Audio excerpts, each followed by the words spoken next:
Hello बच्चों, मैं Sujeet Kumar Singh in focus classes Gahmar से। आज हम लोग डिस्कस करेंगे संस्थान में हुए बीएसएफ ट्रेडमैन के ऑफलाइन सेट का, जिसमें हम लोग डिस्कस करेंगे मैथ और रीजनिंग के 50 क्वेश्चन।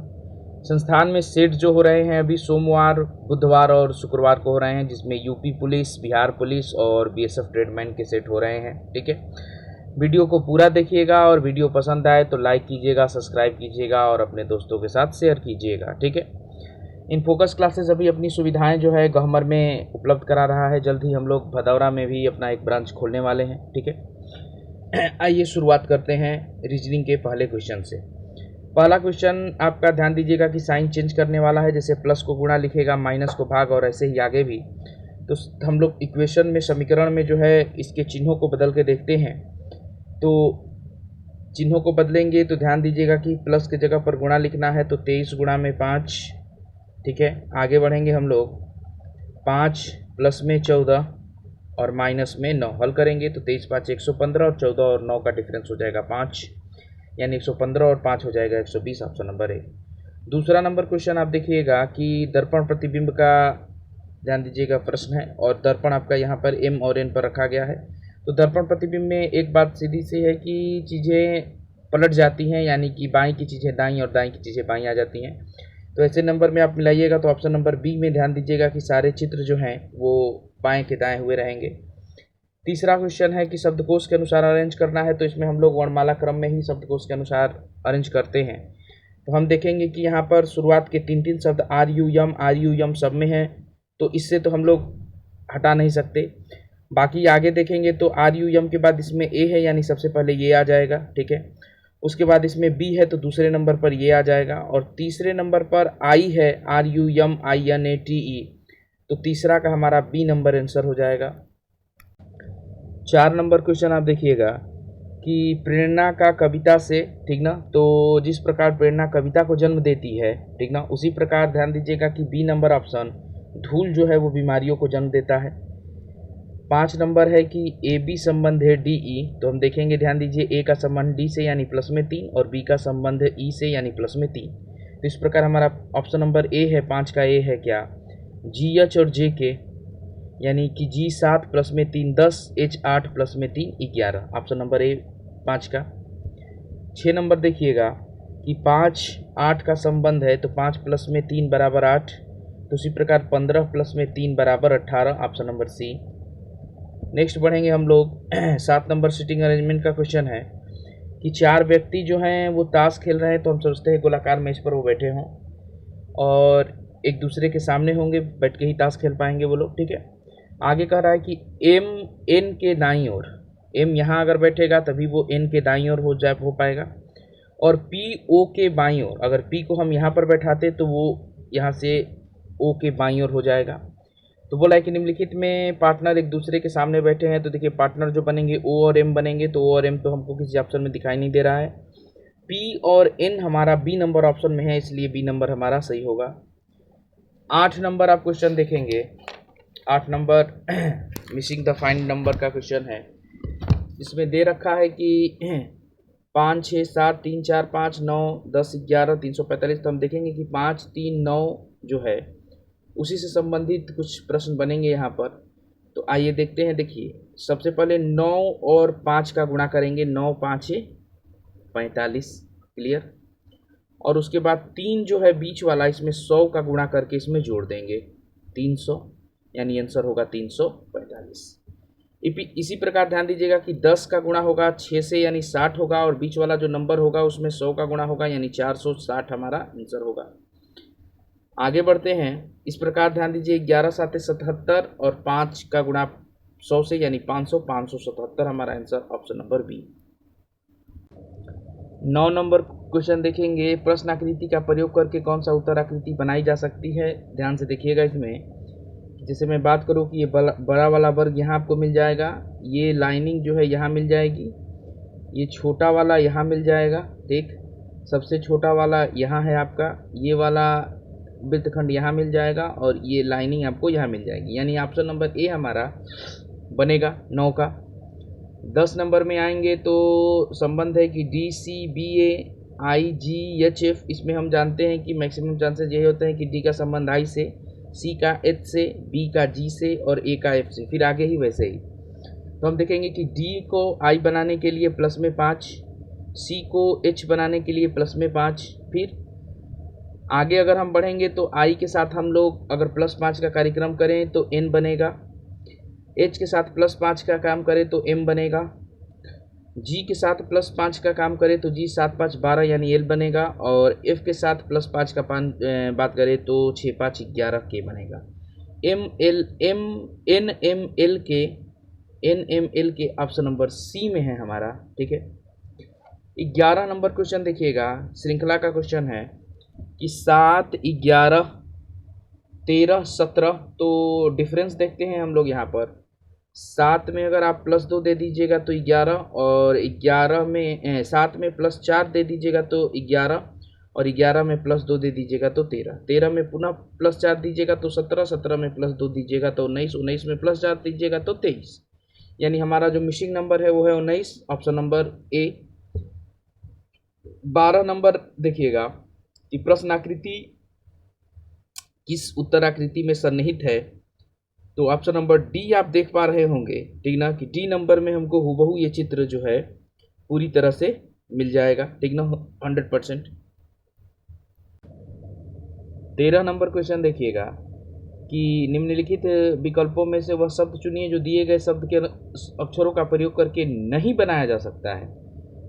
तो हम देखेंगे कि यहाँ पर एनालॉजी डी नंबर ऑप्शन जो है, जिसमें कि आप देख पा रहे होंगे कि वाई भी दिया हुआ है, और क्रोनोलॉजी यहाँ पर जो दिया है इसमें वाई कहीं नहीं है, तो डी नंबर हमारा नहीं बनेगा। 14 की आकृति कंप्लीट करने के लिए हमें ऑप्शन नंबर डी का सहारा लेना होगा, ठीक ना, तो 14 का डी होगा।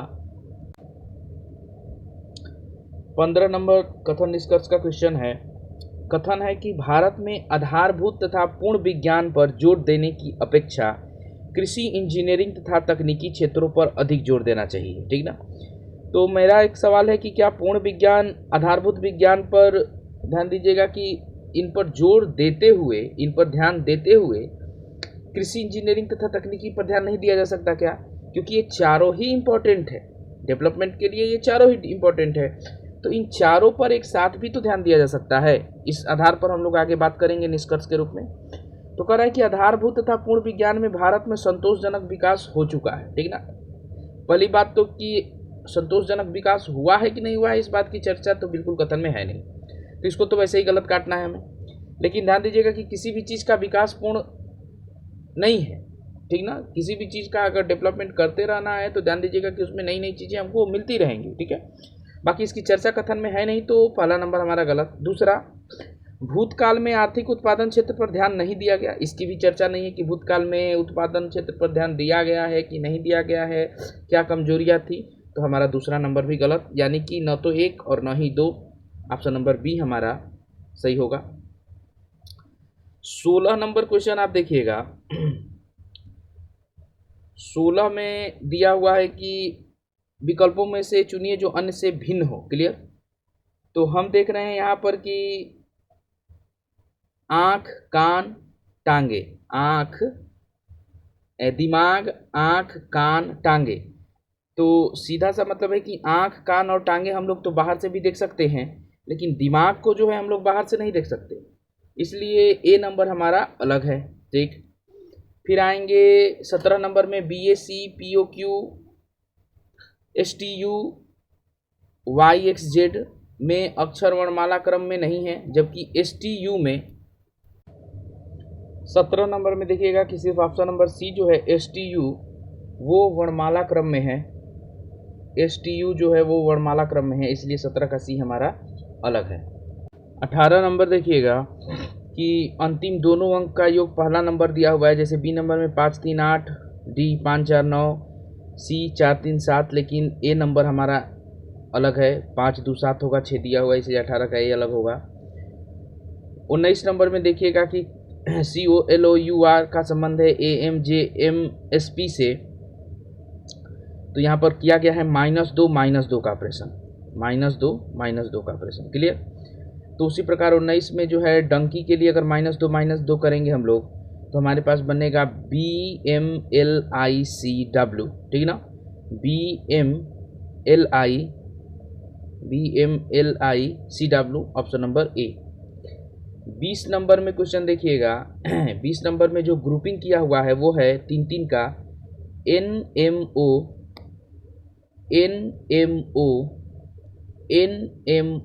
ठीक ना। तो इस तरीके से जो खाली स्थान है इसको हम लोग भरेंगे तो हमारे पास शब्द जो आएंगे NMONNO, ठीक है, NMONNO, ऑप्शन नंबर ए, ठीक है। 21 नंबर क्वेश्चन देखिएगा। नॉन वर्बल रीजनिंग में मैंने बताया है कि सही चुनने की अपेक्षा गलत को काट के हटाना होगा हम लोगों को। तो देखिए सबसे पहले तो यहाँ से जो राउंड लिया है 1 तह और उसके बाद यहाँ से जो मुड़ा है 2 तह, ठीक ना।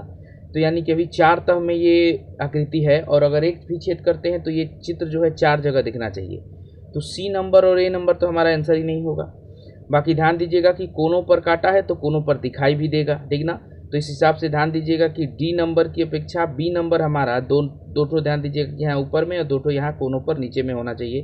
तो 21 का डी नंबर हमारा आंसर होगा। 22 नंबर क्वेश्चन देखिएगा कि एक टोकरी में 12 दर्जन सेब है। 12 दर्जन का मतलब 144 ठो, 12 पर 144, बाद में 2 दर्जन यानी 24 ठो और शामिल कर दिया गया, ठीक ना। तो 4 4 8, 4 2 6 और 1 168, ठीक है। और 10 सेब सड़ गए तो उसे निकाल दिया गया यानी 8 5 1, ठीक ना। शेष सेबों को बराबर बराबर 2 टोकरी में रख दिया गया। तदनुसार प्रत्येक में कितने सेब बचे, तो डिवाइड कर देंगे 2 से, 2 7 14, 2 9 18, 79। 22 का डी नंबर आपका आंसर हो जाएगा, ठीक है। 23 नंबर आप देखिएगा कि वेन आरेख का है कि कौन सा आरेख मानव प्राणियों, शिक्षकों और स्नातकों के बीच संबंध का सही निरूपण करता है। तो हम जानते हैं कि जितने भी शिक्षक होंगे चाहे स्नातक होंगे वो सब मानव प्राणी होंगे। तो ये दोनों गोले जो है, एक गोला बड़े गोला के अंतर्गत आएगा और शिक्षकों में कुछ स्नातक भी होते हैं कुछ नहीं भी होते हैं, ठीक ना। तो इनके बीच इस तरीके का संबंध बनेगा, ऑप्शन नंबर ए। 24 नंबर ध्यान दीजिएगा। 24 कितने आयत हैं गिनने के लिए बोल रहा है। तो देखिए सबसे पहले तो ये नीचे वाला लाइन अगर हम उठा लें ऐसे तो इसमें ध्यान दीजिए 1 2 3 4, क्लियर, 4 ऐसे। उसके बाद ये वाला पार्ट 5, फिर ये वाला पार्ट 6, ठीक है, 6। उसके बाद ये पूरा का पूरा 1, 7 के बाद 8, ठीक। और इसी प्रकार जैसे कि हम लोग ध्यान दीजिएगा कि ऊपर चले जाएंगे तो 8 दूनी के 16, यानी 24 का बी नंबर हमारा 16 आंसर होगा। 25 नंबर क्वेश्चन देखिएगा, हमसे पूछा है DART का, ठीक है। तो हम लोग सीधा ऑप्शन से ही चूज करते हैं, ठीक है। जैसे कि ऑप्शन नंबर अगर हम जैसे सी हमारा आंसर है तो सी से ही चेक करें डायरेक्टली कि 5 और 7। तो देखिए 5 और 7 तो यहाँ पर डी हमको मिल गया, फिर 5 5 5 5 पर ए मिल गया, डी भी हुआ, ए भी हुआ। 0 4 पर आर मिल गया और 5 6 पर हमको टी मिल गया, यानी ऑप्शन नंबर सी हमारा आंसर होगा। मैथ का सेक्शन शुरू करते हैं। 51 नंबर क्वेश्चन है हम लोगों का कि 3.25 गुणा में 3.25। तो अगर हम लोग इसको a प्लस बी के होल स्क्वायर और a square minus B square की तरह देखें, जैसे हम यहाँ पर रख दें कि ध्यान दीजिए a है तो डबल a यानी a square, b double b तो b स्क्वायर, और उसके बाद 2 है और उसके बाद a इंटू में b है और नीचे में a square minus B square. तो अगर हम लोग इसको खोलें तो हम लोग लिख सकते हैं कि a माइनस बी का होल स्क्वायर और बटा में x प्लस वाई और x माइनस वाई, क्लियर। तो यहाँ पर a माइनस बी जो है x माइनस वाई ही रख लेते हैं। तो x माइनस वाई का होल स्क्वायर है यानी 2 बार है तो 1 बार वाला कटा देते हैं, यानी बचेगा क्या हमारे पास, तो x माइनस वाई और बटा में x प्लस वाई। तो x के जगह पर हम लोग लिए थे 3.25, माइनस में कर देंगे 1.75 बटा में 3.25 और प्लस में 1.75। हल करेंगे इसको तो मिलेगा 1.5 डिवाइडेड बाई 5 से इसको कटाएंगे तो पॉइंट में 3, यानी option number C. 52 number question देखिएगा कि एक प्रतियोगिता में 12% प्रतियोगी अपात्र घोषित कर दिए गए। तो मानते हैं कि 100% टोटल छात्र होंगे तो 12% जो है अपात्र हो गए, तो पात्र कितने होंगे? 88%। 88% में जो कह रहा है कि पात्र प्रतियोगियों में जो है 75% प्रतियोगिता में सफल हुए, यानी 75% का मतलब 3/4, और 3/4 88 का निकालेंगे तो 88 का 3/4 का मतलब कि 22 × 66। तो पूछ रहा है कि आवेदन करने वाले यानी टोटल 100% में कितने प्रतिशत प्रतियोगी सफल हुए? 66%। डायरेक्टली यहाँ निकाले हैं तो 66%, ऑप्शन नंबर बी। 53 नंबर देखिएगा, सिंपल इंटरेस्ट का क्वेश्चन है कि 4,000 रुपये का 4,000 रुपये का x% की दर से 3 साल का जो है जो भी साधारण ब्याज मिलेगा वो बराबर होगा 5,000 के 12% के 2 साल के ब्याज के बराबर। क्लियर?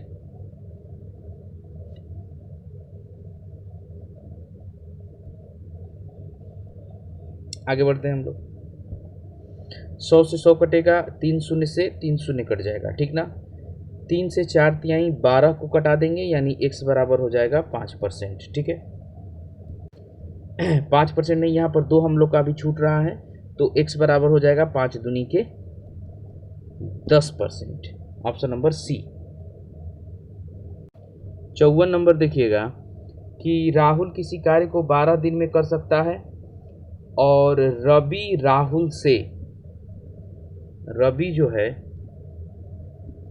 राहुल से 60% अधिक कार्यकुशल है। तो अगर राहुल 100 है तो रवि हो जाएगा 160, और ये इनकी क्षमता का जो है रेशियो आएगा, ठीक है। तो कटाएंगे तो ये हो जाएगा 20 से 8 बार में, ये हो जाएगा 5 बार में, ठीक ना। यानी कि रवि की क्षमता 8 है और राहुल की क्षमता 5, और राहुल जब किसी कार्य को 12 दिन में करता है यानी कि 12 गुणा में 5 टोटल वर्क हो जाएगा, क्योंकि उसकी क्षमता 5 है और 12 दिन करेगा तो 12 × 5 = 60।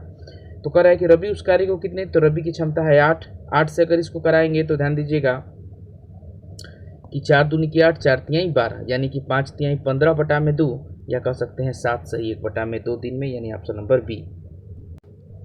55 नंबर क्वेश्चन देखिएगा कि 2 व्यक्तियों के आय का अनुपात 5 संबंधे 3 है। तो मान लेते हैं कि उनकी आय 5x और 3x रही हो, और हम जानते हैं कि इनकम बराबर होता है एक्सपेंडिचर प्लस में सेविंग।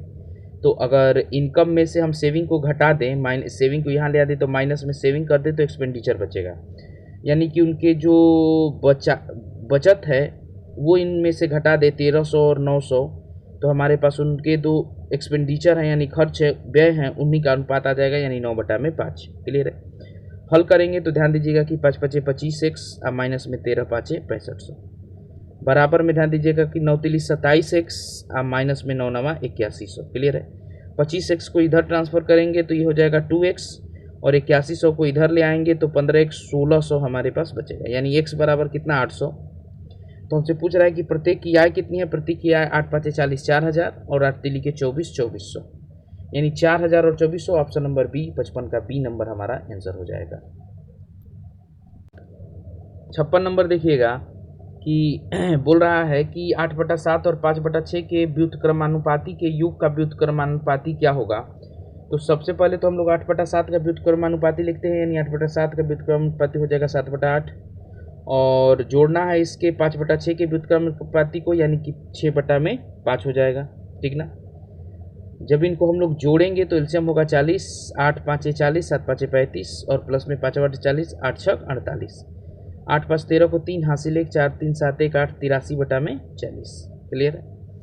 यानी कि इसका उल्टा हम करेंगे तो मिल जाएगा हमारा 40/83, ऑप्शन नंबर डी। 57 नंबर देखिएगा कि 3 लीटर के चीनी की घोल में 60% चीनी है। तो हम लोग चीनी देख लेते हैं पहले है कितनी, तो 3 का 60/100, 0 से 0, 6 × 18, यानी 1.8 जो है हमारा क्या है, चीनी है। क्लियर? यदि इस घोल में 1 लीटर पानी डाल दिया जाता है तो क्वांटिटी जो हो जाएगी घोल की वो 4 लीटर हो जाएगी। तो 1.8 तो वहाँ अभी भी चीनी होगा, क्योंकि चीनी तो एक्स्ट्रा डाला नहीं गया है, यानी अब पूछ रहा है कि 4 में 1.8 कितना % है, तो गुणा में 100।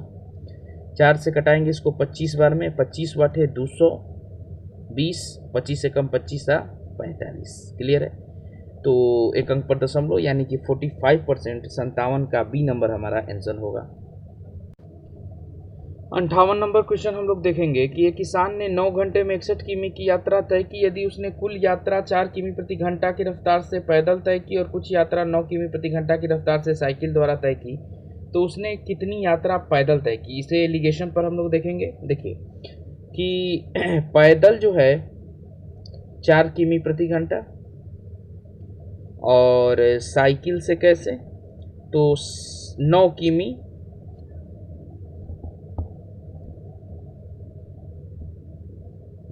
किमी प्रति घंटा। क्लियर। और ओवरऑल उसकी चाल क्या रही, तो 61 किमी की यात्रा जो है 9 घंटे में, यानी कि 61/9 किमी प्रति घंटा। क्लियर है। तो यहाँ पर हम देखेंगे कि मिड वैल्यू फ्रैक्शन में है तो थोड़ा डिस्टर्ब करेगा, तो इसको हम लोग नया रूप दे देते हैं, सब में 9 का गुणा कर देते हैं। तो 9 चौके 36, 9 नवा 81 और 9 से इसमें करेंगे तो बचेगा 61। ध्यान दीजिएगा कि 81 में से 61 जाएगा 20 और 61 में से 36 जाएगा 25। ठीक है। रेशियो बनेगा कितने का, तो 5 चौके 20, 5 पचे 25। सवाल ये कि ये रेशियो आया किसका, तो ध्यान दीजिएगा कि एलिगेशन में जिसके रिस्पेक्ट में चीज़ें दी गई होती हैं उन्हीं का रेशियो आता है, यानी कि घंटा के फेवर में किमी, घंटा के फेवर में किमी। तो ये जो आया है घंटा का, यानी कि समय का रेशियो आया है और टोटल 9 घंटा समय लिया जा रहा है। तो पैदल कितना घंटा लिया गया होगा, तो 9 जो है 5 4 9 के बराबर, तो 4 की कीमत कितनी, 4 घंटा। क्लियर।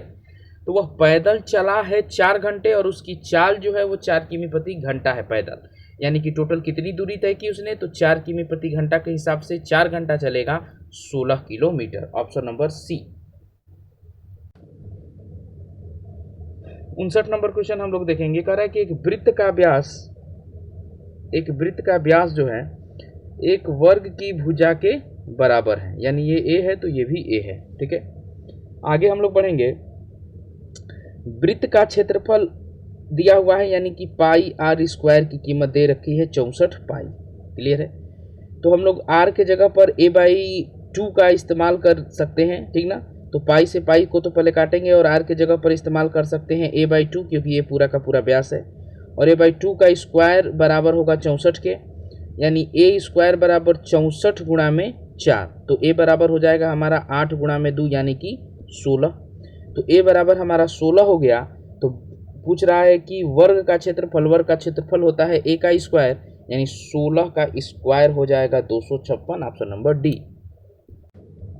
60 नंबर क्वेश्चन देखिएगा कि 3√7 बटा में √5 प्लस √2 माइनस में 5√5 बटा में √2 प्लस √7 प्लस में 2√2 बटा में √7 प्लस √5 का सरलीकृत मान क्या होगा।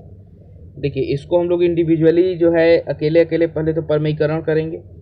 तो ध्यान दीजिएगा कि 3√7 का परमीकरण करेंगे तो √5 प्लस √2 का दिया हुआ है, तो √5 माइनस √2 का गुणा कर देंगे ऊपर और नीचे। ठीक। और यहाँ पर √5 प्लस √2 दिया हुआ है। ठीक है। तो यहाँ से हमें मिल जाएगा, ध्यान दीजिएगा कि 3 करनी में 7 गुणा में √5 माइनस √2 और बटा में मिल जाएगा √5 हो जाएगा स्क्वायर के रूप में, a square minus b square के रूप में। तो 5 माइनस में 2, 5 माइनस 2 का बराबर 3, तो 3 से 3 ये कट जाएगा और गुणा के रूप में हमें यहाँ पर काम करना होगा √7 का √5 में फिर √2 में। ठीक है। और इसी प्रकार आप सब में देख पा रहे होंगे, यहाँ पर देखिए कि √7 प्लस √2 करके √7 देखिए 5 √5 बटा में √7 प्लस √2 करते एक्सचेंज कर सकते हैं, प्लस का साइन कोई दिक्कत नहीं, और गुणा करें √7 माइनस √2 बटा में √7 माइनस √2 का, तो a square minus b square के रूप में 7 माइनस 2 बराबर 5 मिलेगा और 5 से यहाँ भी कटेगा, यानी अंततः हमारे पास बच जाएगा सिर्फ ये। और यही स्थिति आप यहाँ पर भी देख पाइएगा, 7 माइनस 5 यानी 2, 2 से 2 कट जाएगा। क्लियर है। तो अंततः देखते हैं कि एक लाइन में ऊपर में हमारे पास क्या बचेगा, उसी का हम लोग ऑपरेशन करते हैं सीधा सा। ठीक है। आइए ध्यान दीजिएगा कि अंततः हमारे पास बचेगा √7, ठीक है, गुणा में √5 माइनस √2 ये वाला पार्ट का, उसके बाद माइनस में √5 गुणा में √7 और माइनस में √2। क्लियर। उसके बाद बचेगा प्लस में √2 √7 माइनस √5। क्लियर। हल करेंगे तो हमारे पास आएगा √35 माइनस √14। ठीक है।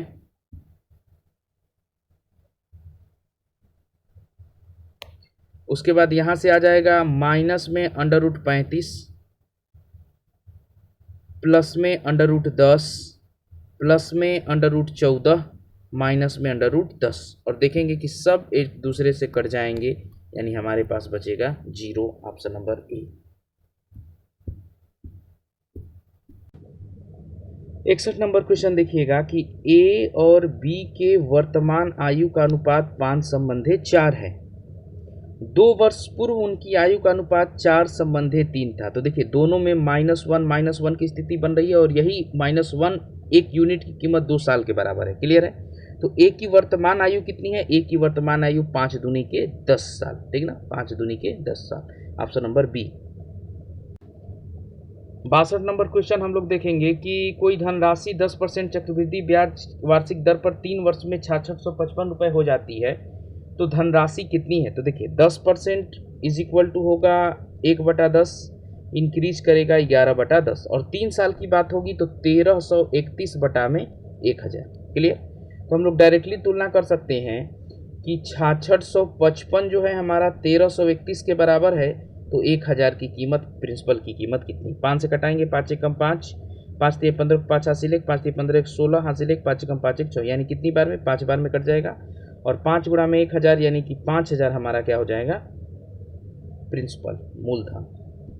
63 number question time and work का होगा कि पी और क्यू क्रमशः 150 और 100 दिनों में एक परियोजन कर सकते हैं। ध्यान दीजिएगा कि पी है और क्यू है, 150 और 100 दिन, तो एलसीएम हो जाएगा हमारा 300। क्षमताएं होंगी 2 और 3 का। क्लियर। करें कि कितने दिन में वे परियोजना का 60% पूरा कर सकते हैं? तो 300 का तो सबसे पहले 60% हम लोग निकाल लेंगे। तो 300 का 60%, 6 18, 180, और दोनों एक साथ काम करके इस 180 काम को कितने दिन में? तो 3 2 5, 5 3 15, 5 6 30, यानी 36 दिन में इस कार्य को कंप्लीट करेंगे। 63 का हो जाएगा हमारा 36 दिन।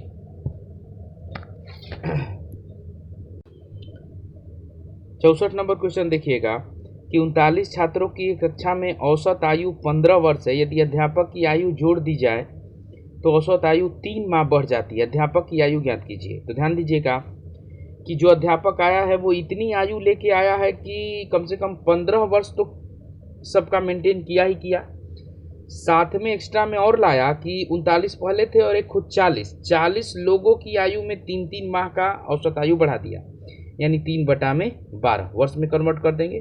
तो 3 चौके 12 और 4 से कटाएंगे 10 बार में, यानी 15 10 25, यानी कि option number B. 65 number question देखिएगा कि एक गोले और एक बेलन का, एक सिलेंडर या बेलन के त्रिज्याएं 6 सेंटीमीटर है, मतलब बराबर है, सीधा सा बात है। तो उनके आयतन बराबर हो तो गोले का आयतन होता है 4/3 पाई r क्यूब, और बेलन का आपका सिलेंडर का जो है आयतन हो जाएगा, ध्यान दीजिएगा कि पाई r² h। क्लियर है।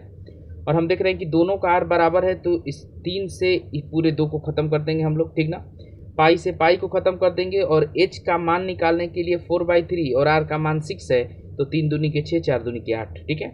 तो बेलन का वक्र पृष्ठ पूछ रहा है, वक्र पृष्ठ का सूत्र हो जाएगा आपका पाई r² h। नहीं, एक सेकेंड, बेलन के वक्र पृष्ठ का सूत्र हो जाएगा 2 पाई r h। ठीक है, जिसमें कि 2 पाई का मान हम लोग ऐसे ही रहने देंगे क्योंकि ऑप्शन में पाई खुद ब खुद ऐसे ही लिखा गया है। r का मान 6 और h का मान हमारा 8। ठीक ना, तो 6 दूनी के 12 और 12 बटे 96, 96 पाई सेंटीमीटर स्क्वायर हमारा आंसर होगा 65 का बी नंबर। 66 नंबर क्वेश्चन देखिएगा कि श्रम और ब्याज का कुल खर्च का कितना प्रतिशत? तो देखिए श्रम और ब्याज पर खर्च कितने हैं? तो श्रम पर 3, ब्याज पर 3, यानी कि श्रम और ब्याज पर 5, और टोटल खर्च कितना है?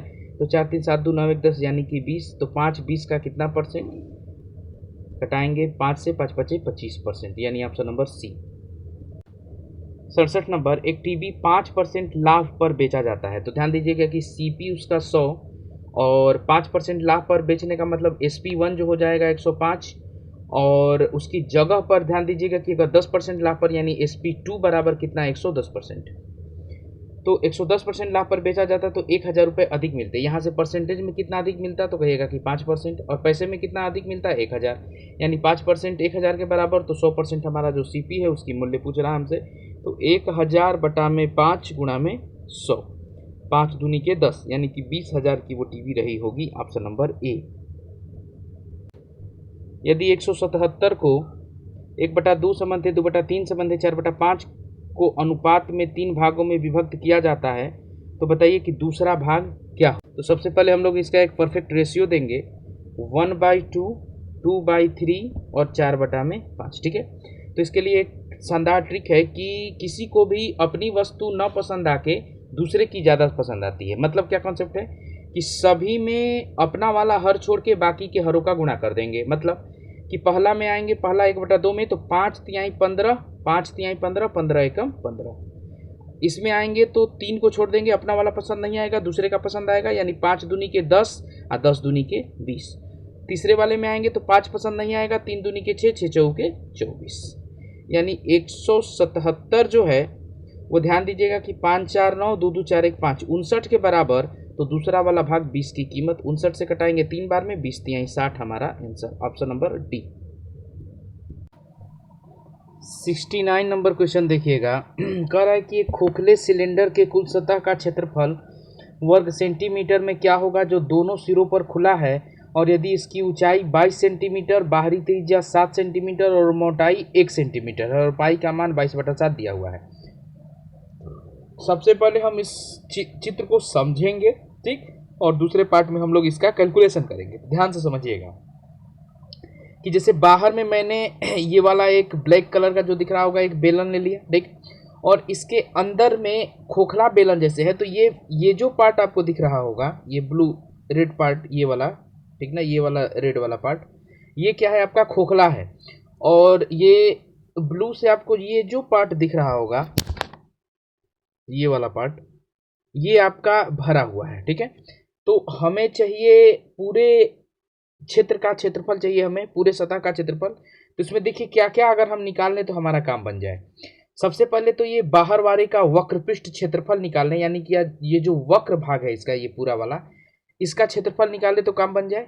अंदर वाले का अंदर से वक्रपृष्ठ क्षेत्रफल निकालने, ये दोनों जोड़ दे, और साथ में ध्यान दीजिएगा कि ये जो पार्ट आप देख रहे होंगे, ये बेलन का जो भरा हुआ पार्ट है इस पे है, ठीक ना, जिसको कि वलय कहते हैं, छल्ला कहते हैं। तो अगर इसका क्षेत्रफल निकाल के 2 गुना कर दे, क्योंकि एक ऊपर होगा एक नीचे होगा, ये वाला पार्ट, ठीक ना, ये वाला पार्ट, तो इन सब को जोड़ दे अगर हम, तो हमारा टोटल कुल सतह का क्षेत्रफल मिल जाएगा, ठीक ना। बाकी सब कुछ इसमें दिया हुआ है, ठीक ना। इसमें पहले मैं आपको बता दूं कि क्या क्या दिया है। तो जैसे देखिएगा कि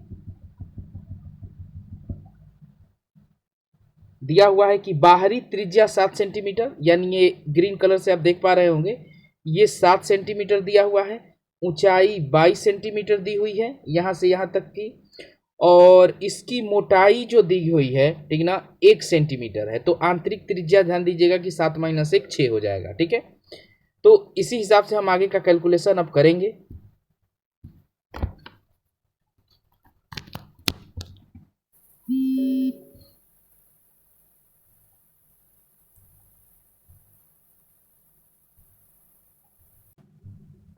आइए अब कैलकुलेशन करते हैं इसमें। देखिए सबसे पहले तो बाहर वाले का वक्रपृष्ठ क्षेत्रफल तो हो जाएगा, ध्यान दीजिएगा कि 2πr(h) होता है वक्रपृष्ठ का क्षेत्रफल। तो 2π, और बाहर वाले के क्षेत्रफल को हम कैपिटल R रखते हैं और h, ठीक। साथ में अंदर वाले का वक्रपृष्ठ क्षेत्रफल तो 2π(r(h), और प्लस में फिर ध्यान दीजिएगा कि वलय का क्षेत्रफल, यानी कि πr², ठीक ना, πr², और r के जगह पर r कैपिटल R माइनस में r का इस्तेमाल करेंगे, स्मॉल r का, ठीक ना। और ऐसी दो जगह है तो लिखेंगे 2π, ठीक है, और ब्रैकेट में कैपिटल R का स्क्वायर माइनस स्मॉल r का स्क्वायर, ठीक है। 2π हमको हर जगह है तो कॉमन ले लेंगे, उसके बाद मान पुट करेंगे। तो कैपिटल R का मान 7 था, 7 गुणा में 22, क्लियर। प्लस में ध्यान दीजिएगा कि स्मॉल आर का मतलब 6 था, तो 6 गुणा में 22, और प्लस में आएंगे 2 पाई तो काम ही नहीं लिया जा चुका है, 49 और माइनस में 36, क्लियर। 2 गुणा में 22/7, 22/7, और यहाँ से हमको मिल जाएगा 7 में 22 का गुणा करेंगे तो 154, उसके बाद 6 में 22 का गुणा करेंगे तो 132, और इन दोनों का डिफरेंस हमारा हो जाएगा 13, क्लियर। यानी 22 दूनी के 44 गुणा में इन सबको जोड़ेंगे तो मिल जाएगा 299 और डिवाइडेड बाई 7, ठीक है। जब आप इसको हल करेंगे तो मान आएगा 1879.43 वर्ग सेंटीमीटर, ठीक ना। तो ऑप्शन नंबर ए हमारा आंसर हो जाएगा। 70 नंबर क्वेश्चन देखिएगा कि एक विक्रेता 15% की छूट देता है, कोई ग्राहक किसी वस्तु के लिए 318.75 की राशि अदा करता है, तो वस्तु की सूची मूल्य ज्ञात कीजिए। तो ध्यान दीजिएगा कि 15% की छूट का मतलब 85% पर बिक रहा है, यानी 318.75 85 के बराबर, क्लियर। तो 100 की कीमत कितनी, 5 से कटाएंगे, 17 5 85, 5 से इसको 20 बार में, ठीक ना। 17 से ध्यान दीजिएगा कि इसको कटाइएगा, जैसे कि 0 से यहाँ पर हमारा 20 आ गया है, ठीक ना। आगे हम इसका कैलकुलेशन जब करेंगे, कटाइएगा, कैलकुलेशन कीजिएगा, तो हमारे पास मान आएगा 375, ठीक ना। Option number B. 71 number question है हम लोग का कि एक लंब पिरामिड के तल का क्षेत्रफल 57 वर्ग यूनिट है और ऊंचाई 10 यूनिट है। पिरामिड का आयतन कितना होगा। पिरामिड का आयतन का फार्मूला होता है 1/3 इंटू में आधार का क्षेत्रफल और गुणा में आधार का क्षेत्रफल गुणा में ऊंचाई। 1/3 आधार का क्षेत्रफल है हमारे पास 57 और ऊंचाई है 10, ठीक। 3 से कटाएंगे, 19 3 57, 190, 190 घन यूनिट हमारा आयतन हो जाएगा। आइए 72 नंबर देखेंगे। 1 घंटा 45 मिनट की समय अवधि एक दिन का कितना प्रतिशत है। तो हम देख रहे हैं कि मिनट में ही सबको कन्वर्ट कर दे तो आसानी होगी हमें बताने में।